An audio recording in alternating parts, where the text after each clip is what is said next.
This episode is brought to you by Buyers Agency Australia.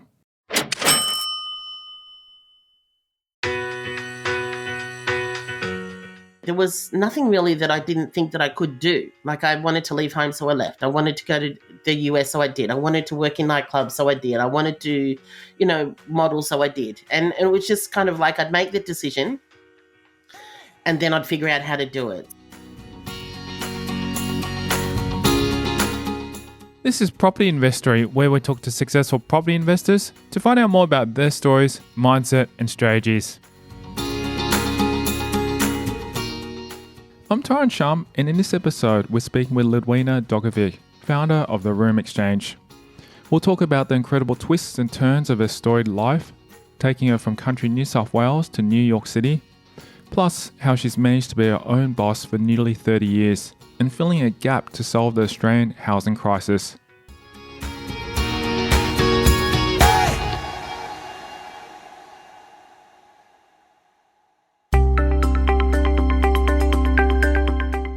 Dokovic has already had some career. She's worked around the world in nightclubs, founded multiple companies, worked in TV production, and hosted a record-breaking podcast.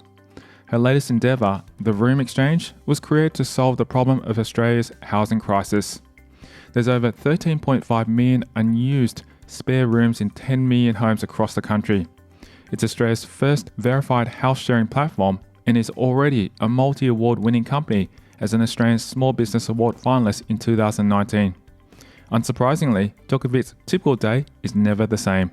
We're still at the moment, because of post-COVID, we lost a couple of years in COVID. So if you imagine, no one's opening up their front doors to house share at that time. So we've, in a way, had to go back to sort of like the starting phase, but not the startup phase, if that makes sense. So had to rebuild the data, rebuild the brand, and make it more compatible with what's happening now. So there's still a bit of having to do the mundane, every day-to-day things of marketing and social to then having to make business decisions about, finances and targets and data and, all the things that go along with having shareholders and, all the challenges that you have as a leader and a CEO. But when you still have a pretty small team where, we've all sort of got a few multi-layers in terms of what we do. But I would say that generally there's at least a couple of interviews a week.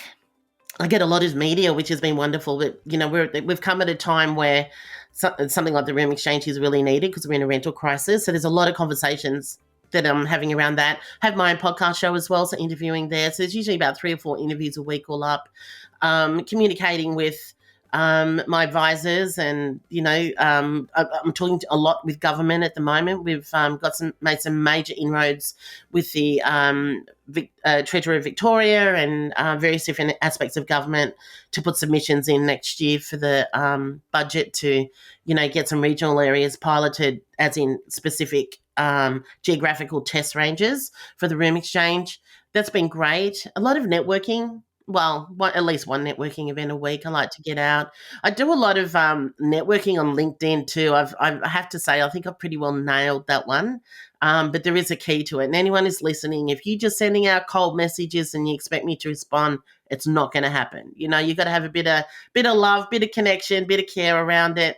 And if you do that well, then that comes out. So it's a cross section of things, but I'm very regimented in my day. Like, I know from the start of my day exactly what I'm going to be doing that day, but also the big things that I want to accomplish through the week. And I'm very calendar driven. So if there's something where I need a chunk of time to put a document or proposal together, there's 2 hours that actually get wiped out in my calendar, so no one can come in and book a call and take my time from me. So, and I'm also very aware of when I'm at my most alert and when I'm not. And so I categorize my activities throughout the day depending on that. And a couple of days I go into Footscray. I've now got an office in there that I can go to a couple of days a week at the Cotton Mills, which is amazing. So it just gets me out of the house. But mostly I work from home because I do like the convenience of it, and I've always done it. And I manage the separation of home and business very well. So I don't find it, a difficult thing to do, but I do like to get out sometimes as well. It's good for my mind. As busy and varied as Dokovic's days are now, her road to get there is just as unique. So I grew up in a little country town in New South Wales, little as in 500 people, like really little. It's an interesting upbringing. My brother and I were the only coloured kids in town, and I say that because that's how we were referred to, and plus a whole lot of other things. So my upbringing in this very small town I've been talking a lot about it this week, so I've actually been reflecting a lot on it. It was a very unusual upbringing. I wasn't raised with my Indian culture. Wonderful mother and wonderful stepfather, but both white parents, and my brother Tony and I. And it was just kind of like it was an upbringing where parents did the best that they could with the resources that they had, but it was part of that time when I don't think there was a real recognition of the importance of culture, particularly when you come from a different environment. So I was always kind of on the defensive as a kid, constantly afraid. Very wary, very shy, and very quiet, which is really interesting considering, who I became after I left home. But I think that's probably why music was my thing as a kid. I loved music, classical music, and I played a bunch of instruments and wanted to go to the music conservatorium, but it wasn't on the cards for me. So I finished school at the end of year 10, which you could do back then. And because I started school early, I was only 15, started working in a supermarket, left at 6, but I started modelling when I was about 10. So I've always done some kind of work. There's always been something that I've always done, and some kind of performance as well, particularly with the music. Durkovic's upbringing was full of interesting experiences, which have shaped her into the woman she is today. However, looking back, some were definitely better than others. I think that sort of helped me to sort of come out of myself a little bit and have some kind of ownership of self. But beyond that, there was a lot of insecurity, a lot of confusion, and just kind of, just going day by day, really close with my siblings, great relationship there, lots of love in the house, but just a very unusual town. A very unusual town. And I go back now, and it's like when I see some of the kids that used to give me a really hard time, thankfully they've come back and they've recognized the error of their ways. But at the time when you're very young, the impact can actually be quite devastating and harsh. I don't know if you've experienced it, or where you grew up, if you experienced a similar thing, but and it's still interesting, like even up until just a couple of weeks ago, I experienced something which wasn't a direct form of racism, but it was an indirectly. And I'm a little slow on the uptake sometimes. I don't know if you are, but I go away and I went, I think she was just actually being really racist in it. And then sometimes it can just be kind of really subdued and subtle. And it was just like, oh gosh, the poor thing, she didn't even know what she did. And I kind of had empathy for her because, I'm at that stage, it just doesn't faze me anymore. But it's just interesting how it's those little heat buttons, I call them, they get pressed and it's like, oh, where did that come from? That was from there, from back home. For Durkovic, the mixed bag of childhood was left in the past quickly. Her sense of adventure was just too strong. I was 16 when I left home, had $200 in my pocket and a place to stay for a couple of weeks. But the thing, it's an interesting question you ask, because I wonder often if it's because I was the firstborn, and also too with the challenges that we face because of my childhood story, if that actually created this level of self-sufficiency and inner strength within myself. I look at all experiences, whether they're good or bad, and the impact that they have, and the impact can be good even though it was a bad experience, right? And I can see that a lot of that has given me the ability to just be able to decide and do things for myself. I think the decision of leaving home when I was 16 was a key turning point in my life, because if I had the courage to do that, that was it was my first big reference point, is the way that I actually language it. So anything sort of beyond that then was like, if I can do that, then I can do this. And then obviously then the next reference point became bigger, and it became bigger and sort of went on from there. So I went to Sydney and I had somewhere to stay in Cronulla, and then I got a job at McDonald's just to do something, and then I went to some modelling agencies and started getting some work, and then I started working in the hospitality industry. And that was another huge turning point, because at the age of 17, and I know that I was underage, but hoo-ha. It was the 80s. I was working in a nightclub in Sydney, no longer exists now, but at the time in the 80s, it was all the big celebrities used to come. And because of my personality type, I was put in charge of looking after them. And what I mean by that is because I think because I grew up in a little country town and probably only saw 3 movies before I left, hadn't had this kind of like big world view. It was just like, oh, you're a person. If you're going to be nice to me, I'll be nice to you. And if you're not, I won't. It was just, and so I wasn't fazed by the celebrity. There were no mobile phones or, social media or anything back then. It was just, and I just enjoyed their company and they enjoyed mine. And so I had the opportunity to spend a lot of time with very successful people. Djokovic started to hone her business skills on some of the world's most fascinating people in the most exotic places. But in her mind, it was just work. In a way, they were just customers. And I was also very good at sales. I was able to get people to spend a lot of money on alcohol, and I used to make a lot of money in tips. And then when I was 19, I went to the US, and I spent a good 6 months in New York, and again around this circle of people as well. And so it was just I guess too then the level of confidence that I created by being in their company. Look, I don't think I was consciously aware of it at the time, Tyrone, but sort of looking back as I get asked these questions, it's like, yeah, I think that was that, sort of making the connections. And as a result of it, there was nothing really that I didn't think that I could do. Like I wanted to leave home, so I left. I wanted to go to the US, so I did. I wanted to work in nightclubs, so I did. I wanted to, model, so I did. And it was just kind of like I'd make the decision, and then I'd figure out how to do it. So I have this saying, a friend of mine, Chris, said it, and he's given me permission to write a book using the title, and I've bought the URL. Just say yes and figure it out later. That's kind of my motto. So it's like I decide what it is that I want to do, and then I work out how to make that happen, as opposed to realizing that I don't have the resources to do it, so I can't.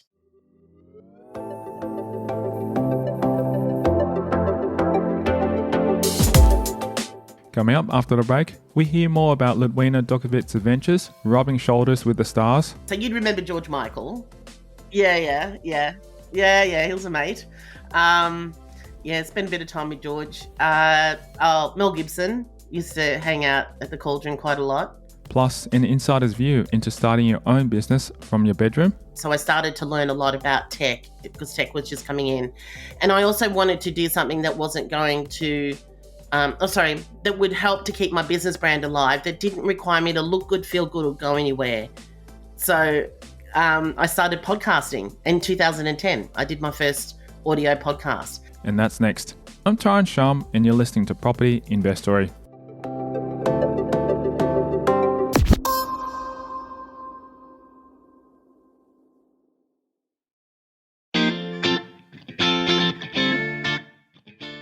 Do you find yourself stressed out not knowing how or where to find the best property deals?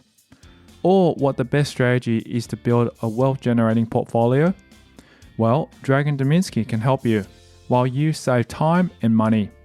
With about 2 decades of experience as an investor and expert buyer's agent, he finds positively geared properties with development potentials and secures and negotiates off-market deals for his clients.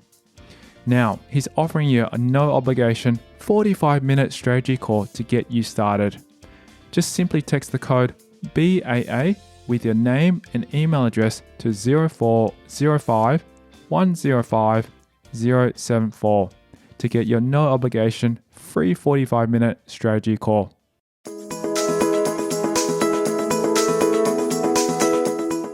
Every job has its perks, but some jobs are on another level.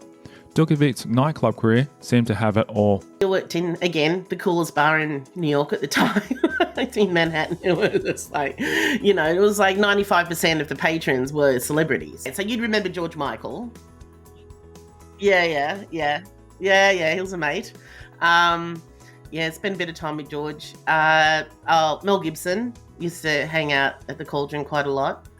Crazy man, that one. Look, he had a bungalow in Clovelly, which at the time we live in Clovelly, so my housemate and I. So he would come to the Cauldron when he came to Australia, and then there was just I always knew everyone that came to the place, but look, it was at a time in his life where meeting celebrities at the time in their life where they hit their peak is really quite interesting. And that happened for Mel. The time I met Mel and his wife, he's come in with his wife as well. George Michael had just was just on the cusp of coming out, so he was just sort of moving away from Wham at the time. I met Andrew Ridgeley once as well, but Julian Lennon was probably the one where I was. My first celebrities I met were Daryl Hall and John Oates. Had no idea who they were, and I'll never forget it because my boss said, "Ledwina, you got country written all over your face," and I was like, "Okay, I don't know who Hall and Oates are, so I've got 3 records, Charles." But yeah, when I met Julian Lennon, that was actually quite significant, and that's where I met my friend Carmine, who is Carmine Rojas was his musical director, and Carmine was also the musical director for David Bowie World Glass Spider Tour, all of Rod Stewart's tours, and then Carlos Alomar, who wrote most of David Bowie's lead guitar riffs. I met him when he was touring with Bowie, so it was kind of that era. Look, I just enjoyed their company and they enjoyed mine, and I learned a lot from it, and I have lots of great stories, and my kids go, yeah, and but I know that they tell their mates and my brothers, because I was able to get my brothers a lot of backstage passes and to concerts and stuff like that. So when we're all sitting around the fire in the country town, around the big bonfire having drinks with all their mates, I go, oh yeah, my sister got me into this concert, and it's kind of all that, so it's fun. At this point, you might be wondering just how Dukovic got into the business world, let alone the world of property. It's a transition that was unexpected for everyone, but at the same time made perfect sense. I guess in a nutshell is, apart from working in hospitality in my early years, I've actually been working for myself for 28 years. So I've never had a day job. I think I would be classified as unemployable. And I just love the idea of creating a concept, seeing if there's a market for it, testing it, developing it, and then selling it. So I really like that creative process. I think it fosters the creativity part of myself, but I also love the tech side of it because I'm quite analytical as well. So it sort of feeds both sides of who I am. When I first started, there was no internet, no mobile, no digital. So it was all back in the analog days. And I, after I had both of my children, I was 27 when I had my second one. So my late 20s, I decided I wanted to make a TV show just out of the blue, like why not? And I had no experience in production. I left school at 15, left home at 16. I just had a lot of chutzpah and gumption and just decided it's what I wanted to do. But what I did have was the ability to ignite my vision in a way that other people would come along for the journey, and then I would find the people that had the skills that I needed to be able to fulfill that vision. And so that was really the first key moment that I realized I had that ability. And then from then on, TV production and video production was a big part of my early career. Had quite a lot of successes with that, particularly in a program where I was sponsored by Apple and Optus to run a program in schools that I ended up running in over 300 schools in Adelaide, Brisbane and Melbourne over a period of about 5 years. So that was pretty phenomenal. That was called Media Minds. Again, that was back before digital came in and teachers had to teach media in grade 5 and 6, but they weren't actually learning how to teach media at university. So I came in and I essentially created a program that covered up all of their curriculum standard framework for media, and it was a wonderful experience for the kids. So that was an interesting next part of that journey. And then, of course, digital came in, and then at that point I was in my early 30s, mid-30s maybe, and I was going through quite a lot of personal changes and growth in my life. And that was at the time when life coaching became a thing in Australia, when it first became released. And from there I thought, yep, this is something that I'm going to do next. And so I went into that, ended up then utilizing that skill and my previous business and marketing abilities to then work with women in business. So women in business back then was just a newly starting phenomenon, I guess. While everyone has challenges to overcome to reach their goals, usually the hardest obstacles are outside of the mirror. Djokovic was faced with a different kind of fight. You kind of have to remember that when I first became a mother, the conversations were, should you be working outside of the home?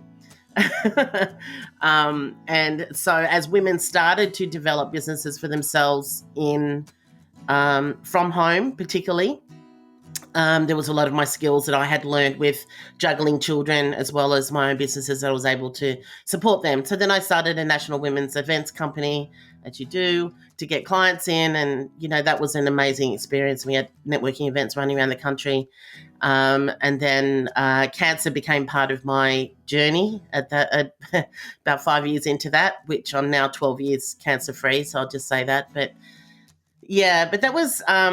I don't mean to be flippant about it, but that's another conversation in and of itself. But I was only 44 at the time. And when that occurred, I spent 3-4 years having surgeries. It was kidney cancer. I lost my kidney, but then had to have a few repair surgeries as well. But in that time, I had a lot of rest time. And in that rest time, I love learning. So I started to learn a lot about tech because tech was just coming in.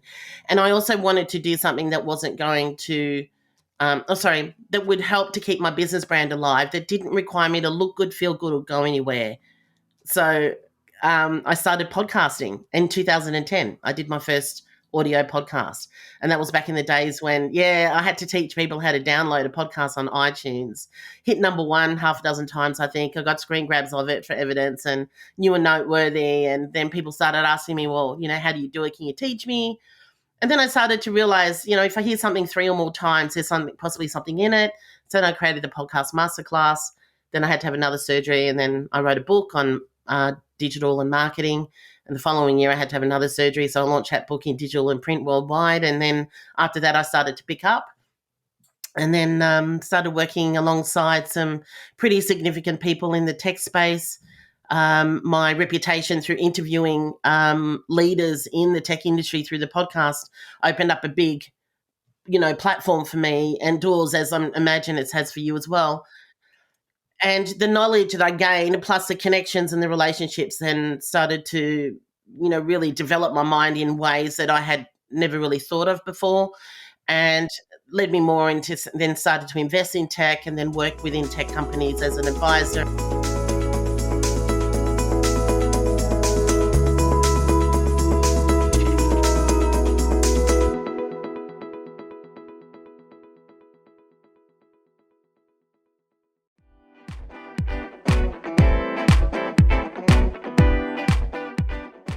Ludwina Djokovic's story continues in the next episode of Property Investory. We'll hear more about the habits that have led to her success. And it was really interesting to know that my number one strength is achievement. So I was just like, how can that be a strength? I was like, wow, that's why I feel so good. What the future of Australia's market should look like if she has it her way. Whatever your personality and your partner's personality type is like, you want to feel like you can come home and still be that, right? That you don't feel like you have to change in the company of the other person who's there, and vice versa. And that's next time on Property Investory. Do you find yourself stressed out not knowing how or where to find the best property deals? Or what the best strategy is to build a wealth-generating portfolio? Well, Dragan Dominski can help you while you save time and money. With about 2 decades of experience as an investor and expert buyer's agent, he finds positively geared properties with development potentials and secures and negotiates off-market deals for his clients. Now, he's offering you a no-obligation 45-minute strategy call to get you started. Just simply text the code BAA with your name and email address to 0405 105 074 to get your no-obligation free 45-minute strategy call.